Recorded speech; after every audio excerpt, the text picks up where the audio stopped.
Good afternoon. My name is Miguel Conde. I would like to discuss with you today the historic Rotunda paintings in the U.S. Capitol in Washington, D.C. These paintings show a majestic look at early American and Revolutionary history.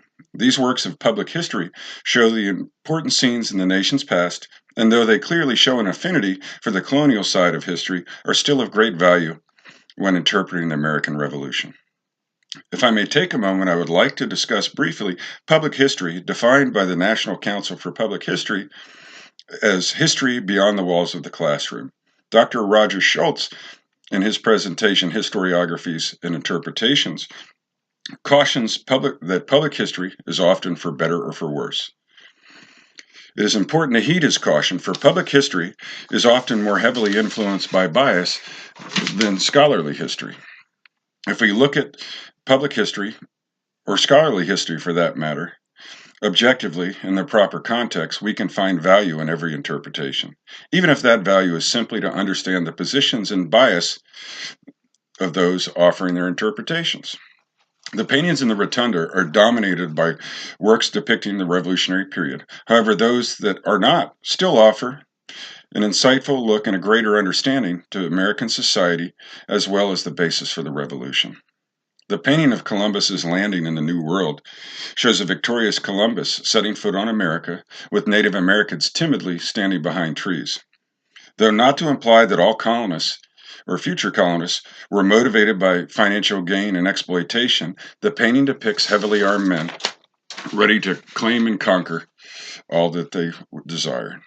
The sentiment that the colonists had a right to ownership of this conquered land would play a major role in revolutionary sentiment. The second painting I would like to discuss is the baptism of Pocahontas. Religion, especially Christianity, had a large part in colonial culture, and the idea that colonials brought Christianity and civilization to a savage culture was a source of great pride to the colonists. I would, however, argue that Europeans were no less savage than the natives. The importance of religion and the hand of providence, depicted by a bright light shining on Pocahontas, shows a popular colonial belief that God's will and protection shone down on the colonies. This bolstered the colonists' resolve that freedom from tyranny was a God given right. The iconic painting of the Declaration of Independence being presented is a well known source of American pride, portraying the resolve of 56 men who, in just a few weeks, would take their lives in their own hand by signing open disobedience to King George III.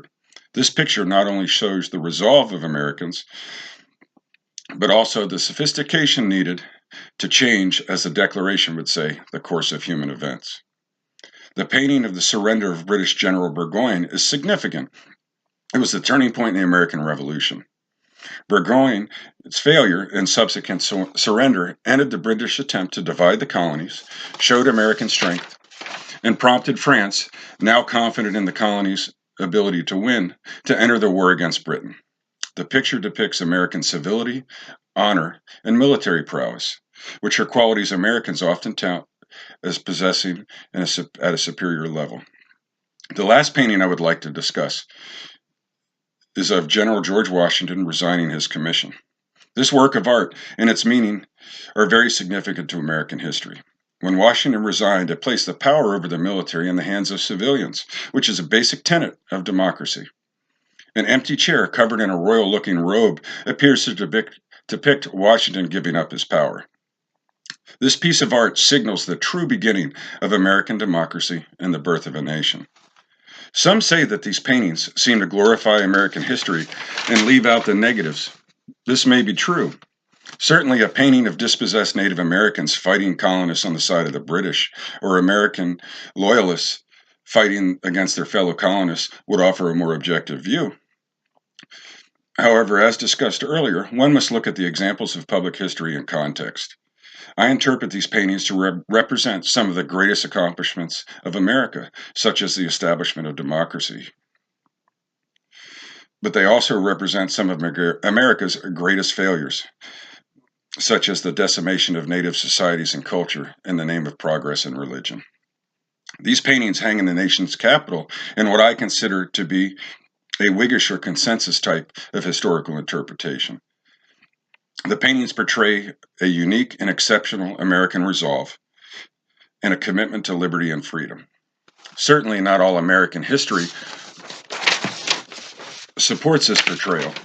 However, that is where we as historians must use our skills to offer objective accounts. All historical interpretations have value, and the paintings in the Capitol Rotunda are no exception. Thank you very much.